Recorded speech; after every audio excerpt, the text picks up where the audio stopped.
food for Dahlia. Dahlia, eat what you eating.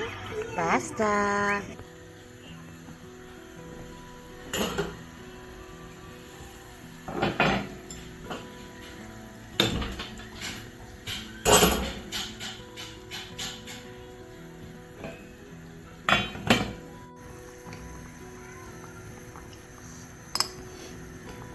So today guys, magluluto ako ng chicken. So kailangan ko lang yung chicken soup, yung broth niya, dahil gagawa tayo ng vegetable soup for Dahlia. And then itong chicken, pwede nating i-fry. So ayan. Napaka-easy lang kasi nitong pagmadalian guys, kasi anong oras na. So tanggalin natin itong mga parang mga fats nito. Ayan.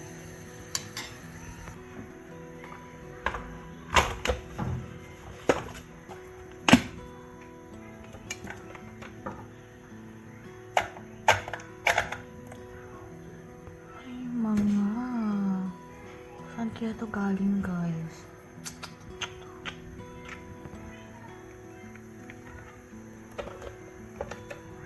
So, hi guys! We're here in the balcony guys. So, nagpapahangin tayo dahil sobrang init, and this Dahlia. No! Ayan, walang panty si Dahlia. So, summer na rin dito sa Egypt guys, and it's very hot nowadays, especially pag umaga guys, daytime.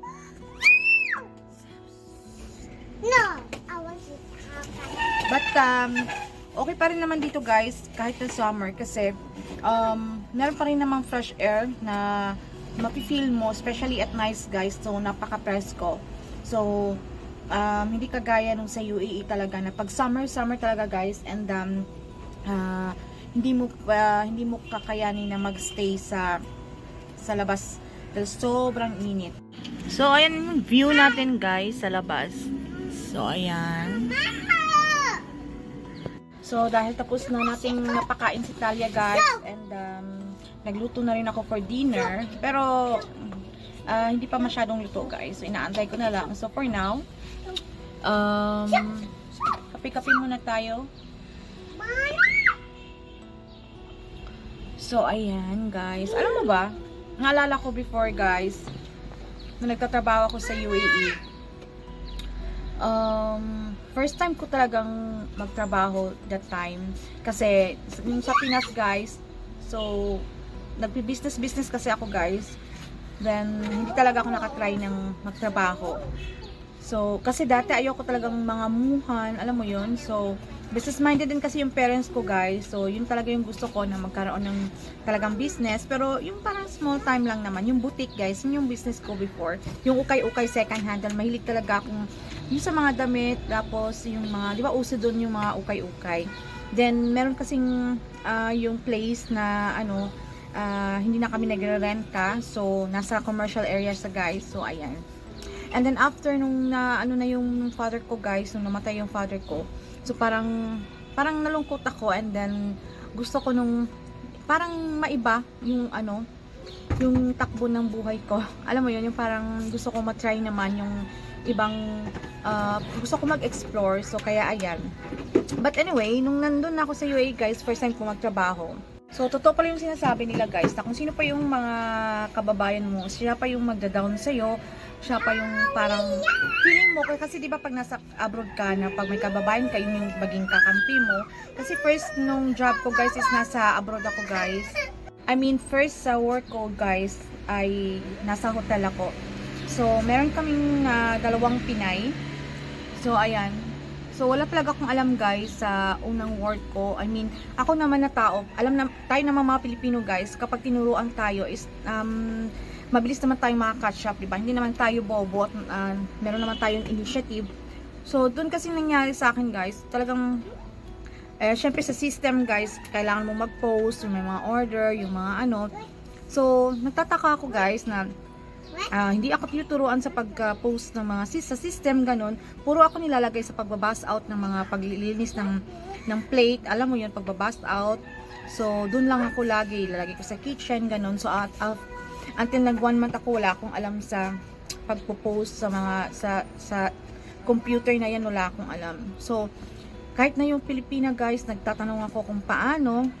So parang nafe-feel mong parang hindi willingness yung pagtulong sa iyo, na parang naiirita pa pag nagkakamali ka kung paano, which is trabaho naman nilang turuan ako guys, kasi syempre all around ka dapat sa pag nasa hotel ka.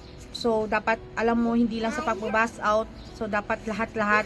But then paano ka matututo kung, kaya nga tinanong ako ng manager ko sa 1 month ko, doon pa rin ako yung hindi ako marunong mag-post. Kahit merong bibili ng isang Coke, hindi ako marunong mag-post guys. Paano ako, guys, well, kung magtatanong ako sa kanila ay parang magkakamali ka, maiirita. So parang ganon, 'di ba? So talagang sila guys, talagang iba talaga. Tapos nung thankful ako kasi nalipat ako sa coffee shop sa lobby, doon ako mas guys, naging okay kasi yung kasamahan ko doon is parang European. So mas okay pa yung ibang lahi guys, kasi yung European talagang tinuruan ako 1 by 1. So may patient talaga sila guys, syempre kasi kailangan mo yun. So dito kasi sa abroad guys, pag trabaho ka, especially sa UAE, so wala na yung talagang training muna bago ka magtrabaho. Dito kasi talaga isasabak ka agad sa trabaho eh. Yun yung talagang ko na talagang nilagay ka sa isang field na busy tapos hindi mo alam kung anong gagawin mo guys. And especially sa akin mahirap kasi hindi ko pa na-try talagang magtrabaho or what. So akala ko yung training, at least meron kang idea, but then wala. First day ko talagang sabak na talaga sa trabaho, kaya wala akong alam talaga. So ayun, so buti na lang nalipat ako sa coffee shop guys, sa lobby. So yung European na kasama ko is talagang tinuruan niya ako 1 by 1, at talagang sabi ko napaka-easy lang pala. So napaka lang pala talaga yung nagtuturo lang sa akin, na sad to say na merong Pilipina na parang ang tamad nila, ayaw nilang matuto ka kasi ayaw nilang after malamangan mo sila, alam mo yan. So pero hindi naman lahat guys, meron din namang mga Pilipinang mga kabayan din na mga may mabubuting puso. Pero yun nga lang, talagang makaka-encounter ka ng may talaga. So pero okay na rin yun guys, para at least naging strong ako, na naging ako na magtiyaga na talagang matuto sa sarili kong alam mo yun. So ayan, meron nga din ako na na yung na-assign ako dun sa bar sa taas guys, kasi maraming outlet kasi sa hotel. So doon mas maraming Pilipina guys. So alam mo yun. So doon naman naaawa ako kasi alam mo yung mga ibang Pinay din talaga, na kapag yung isa, alam mo yun, talagang merong mga achievement, ng mga inggit guys, tapos sinisiraan yun, close ko yun guys, si yun, basta ayoko na mag-mention ng pangalan. So dahil sa inggit nila guys, dahil sa syempre maraming siguro na napupuri ng mga guests, alam mo yon. So sinisiraan sa amo, kasi yung amo namin guys, ibang lahi, foreigner, and then meron siyang partner na Pinay. So yung Pinay naman talagang medyo